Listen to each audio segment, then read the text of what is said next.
Baik, sampai lupa dengan mengucapkan Bismillahirrahmanirrahim. Kegiatan seminar pemberdayaan UMKM Kecamatan Cinere dengan tema peran perbankan syariah dalam memperbesar akses permodalan UMKM yang dilaksanakan oleh Majelis Ulama Indonesia Kecamatan Cinere. Dengan ini saya nyatakan dibuka. Terima kasih. Assalamualaikum warahmatullahi wabarakatuh.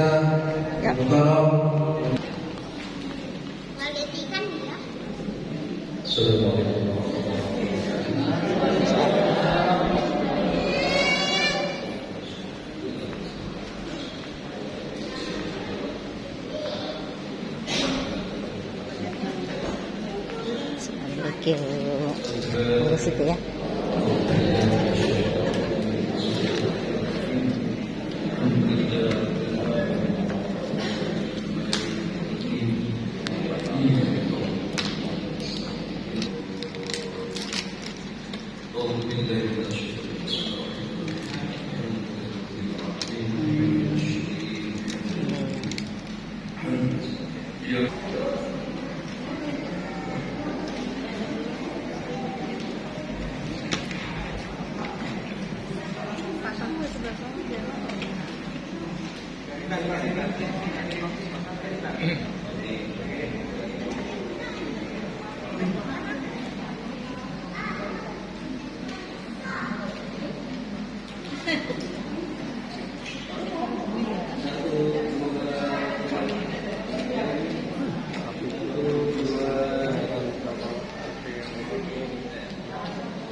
Dipersilakan untuk menaiki kursi yang sudah disediakan. Yang tujuan atau tinjauan hukum Islam daya syariah dalam memperkuat akses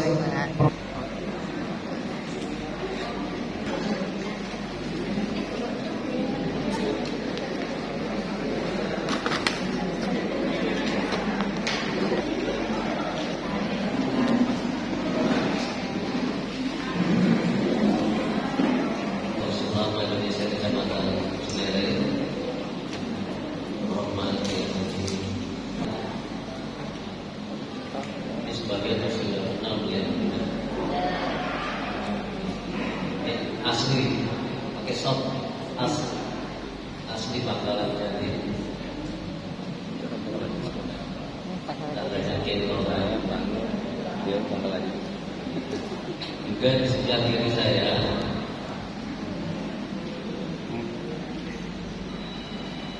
Bapak Yudi Prabowo. Ada yang sudah kenal?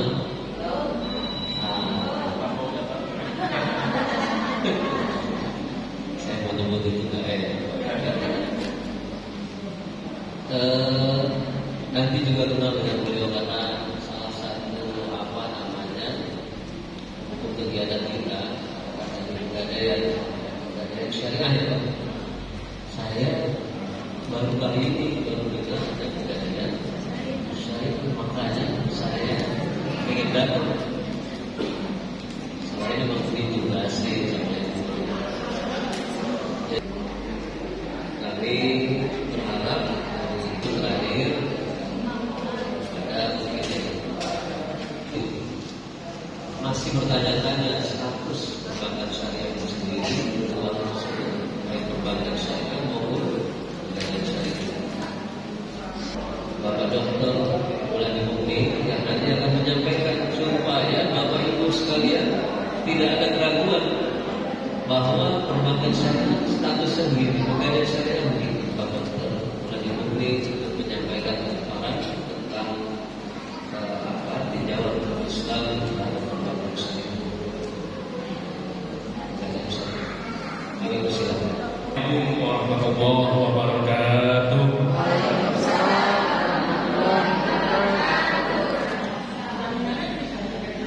Alhamdulillahirabbil alamin.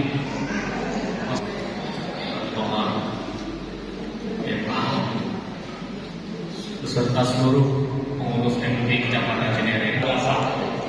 Salam sampingnya pojok sedikit. Ya.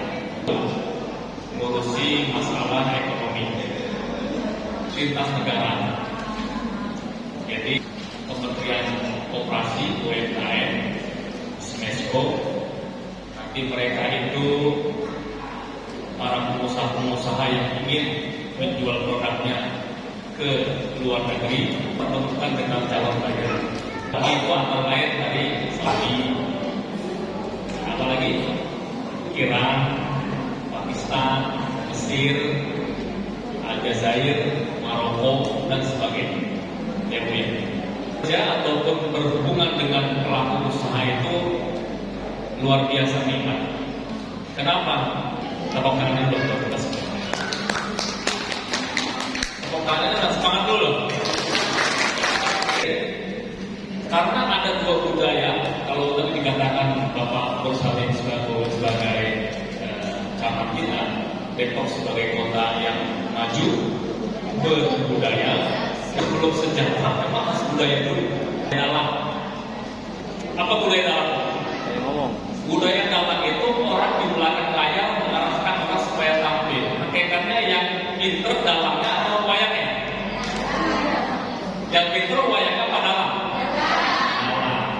Maka yang nampak di permukaan bukan dalamnya, tapi budaya wayang itu dengan budaya dalam itu menampakkan budaya yang tidak berani menampilkan kemampuan dan prestasi diri. Itu nggak bagus. Lawannya adalah budaya dagang. Kalau budaya dagang itu adalah budaya yang senantiasa berani menampilkan jati dirinya. Siapa saya? Tampil ke muka. Take and give. Ada nggak pedagang yang lari daripada pembeli? Ada nggak? Ada nggak ada pedagang mau jual barang tapi datang pembeli takut? Ada nggak? Nggak. Malah datang pembeli berani nggak? Berani. Dicari malah. Betul nggak? Nah itu optimis. Apa optimis Bu? Wah hebat. Saya nggak ada bos kayak Pak Camat ya. Nih, kalau optimis begini, ini coba ya saya minum. Ini kan ada gelasnya. Ini apa? Air ya. Kalau saya minum setengah sini, ibu bilang apa kira-kira? Ini setengah penuh atau setengah habis? Setengah habis. Orang yang bilang setengah habis berarti pesimis. Ya. Tapi kalau yang bilang ini setengah penuh itu orang optimis. Ini betul sudah habis setengahnya. Tapi bagi orang-orang yang punya budaya bisnis, botol ini bukan dibilang budaya kosong, budaya habis, tapi budaya setengah penuh.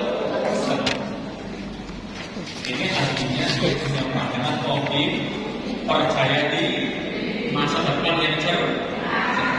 Insya Allah. Nah, ini satu sekitar Desember juga mengatakan namanya business matching.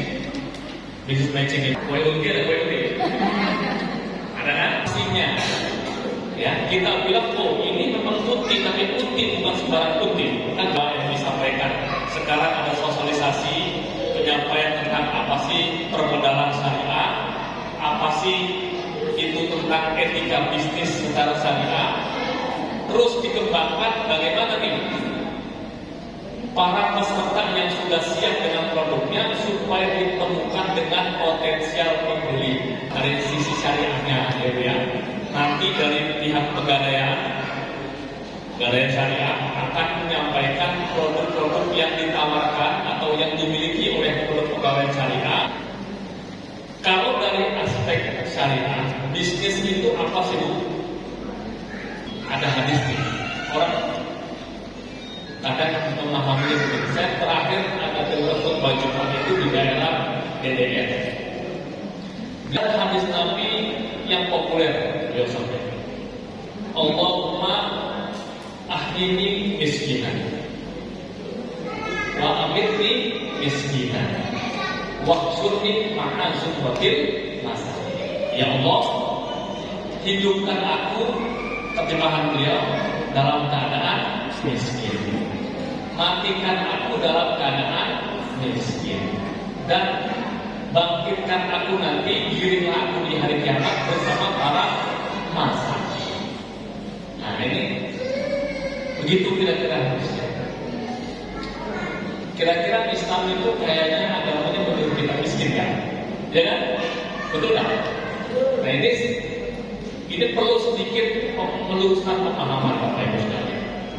Hadis ini kalau kita teliti dari sanadnya, matanya, ulama berbeda pendapat. Rata-rata kalau tidak dhaif ya ngomong. Ya. Kalau tidak lemah, bahkan lemah sekali. Jadi kita bahkan tidak boleh disebutkan ini Rasulullah yang berkata, ya bersabda. Tapi kalaupun kita ingin, ada sebagian orang mengatakan ini adalah asal dan sebagainya, para ulama itu memberikan satu penafsiran yang penting tentang makna miskin di sini. Itu bukan berarti makna miskin orang yang kebutuhannya biasa kita lihat, yang keleran di pasar, yang tidak bisa makan, tidak minum, ya. Bukan seperti itu yang dimaksud miskin. Tapi apa? Ulama itu sepakat memaknai miskin di sini adalah tawadu. Apa? Apa tawadu? Rendah hati, tidak sombong, selalu rendah hati, tidak sombong, dan merasa bahwa dengan sama-sama dengan manusia sama. Ya, ini maknanya. Berarti tidak ada itu. Kalau seandainya Rasulullah menganjurkan umatnya untuk miskin, coba kita bayangkan, Rasulullah itu kan pedagang, betul nggak? Pernah dengar sejarah nggak? Kalau Rasulullah itu waktu masa mudanya itu pedagang dari mana? Sampai ekspor impor ke Syam. Di mana Syam itu? Syria, Jordan, Palestina.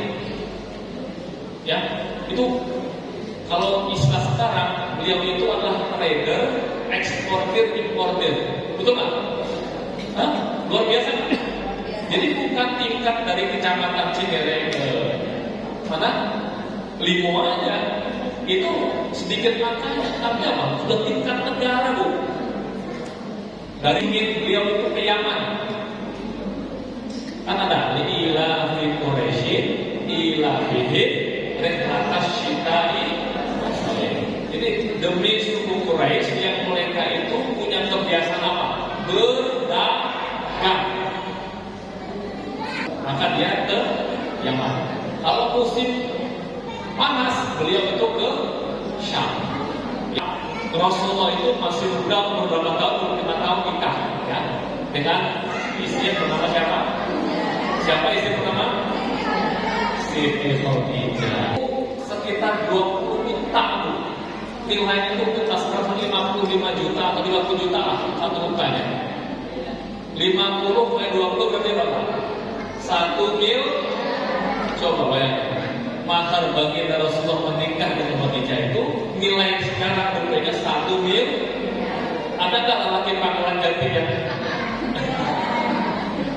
profesi Rasulullah sebagai pedagang sebelum menjadi Rasul itu mengangkat harkat martabat beliau sampai beliau itu menjadi seorang yang kaya raya. Dengan miskin di sini adalah pribadi yang rendah hati, jangan sombong, baiklah. Insya Allah suka nggak ada orang begitu. Tosinan wa amitni miskinan wa sunni ma'azumrotil masakin. Maksudnya orang-orang yang rendah tawadu. Makna bisnis kan satu perbuatan yang membuat, yang menjual produk dan jasa untuk mendapatkan keuntungan sehingga kita menjadi sejahtera. Betul nggak? Sejahtera itu indikasinya apa? Punya harta. Itu indikasi. Jadi tandanya orang itu sejahtera, dia kecukupan. Kenapa dia bisa berinfak? Dengan berkecukupan dia bisa berzakat. Betul nggak? Bisa nggak orang zakat tapi tidak mampu? Bisa nggak?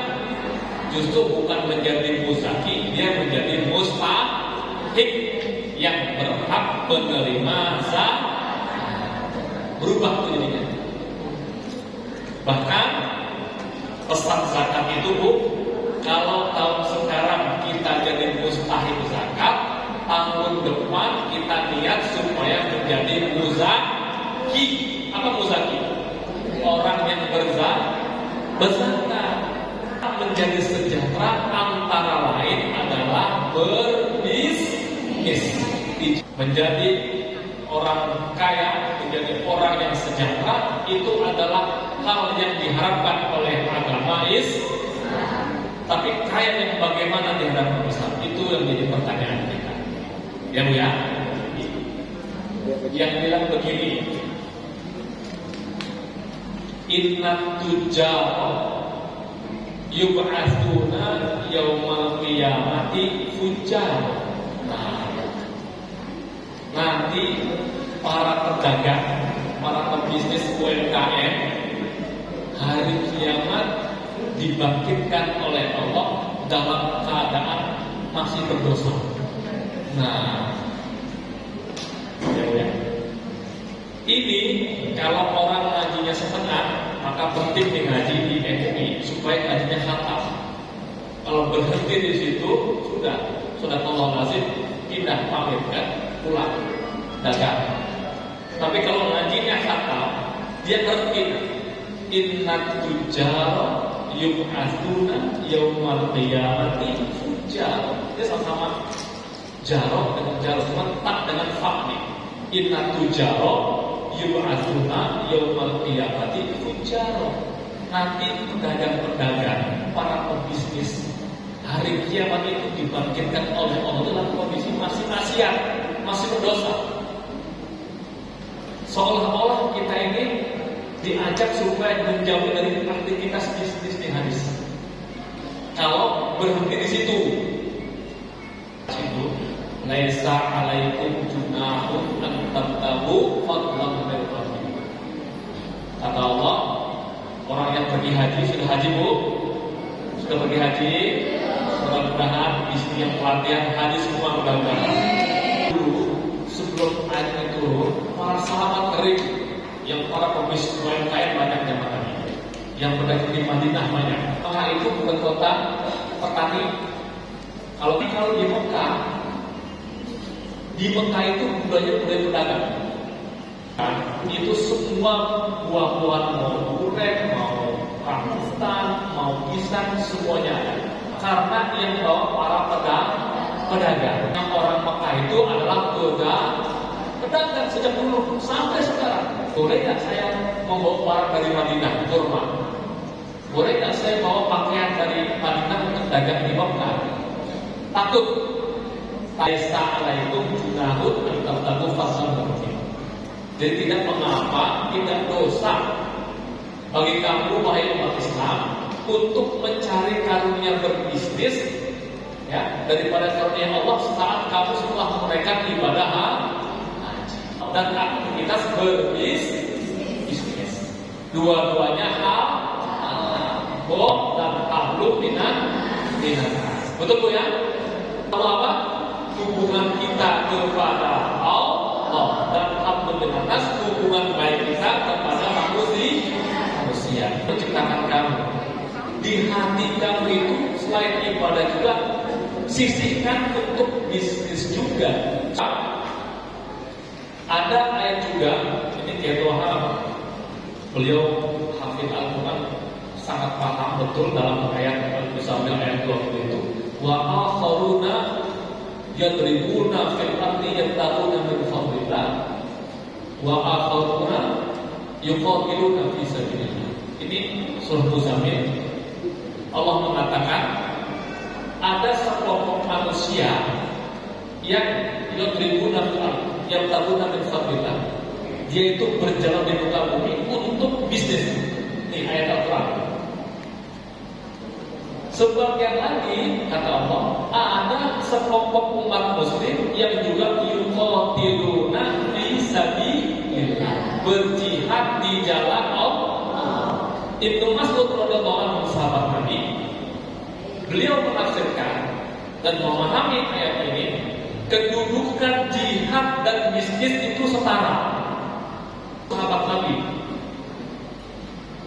dari ayat ini beliau mengatakan kedudukan berjihad di jalan Allah itu sama dengan kedudukan orang-orang yang mencari rezeki, berjualan, mencari nafkah untuk diri dan keluarga. Ini Umar bin Khattab sahabat Nabi ketika ayat ini turun, beliau bilang, tidak ada tempat yang aku paling cintai di dunia ini dan aku mati setelah itu kecuali dua tempat. Satu, medan perang. Kedua, pasar. Dan ada tempat yang paling aku cintai, kata beliau, dan aku mati di dalamnya kecuali dua tempat. Satu, medan perang, dan dua, pasar, di mana saya bisa jual beli untuk menghidupi anak dan keluarga.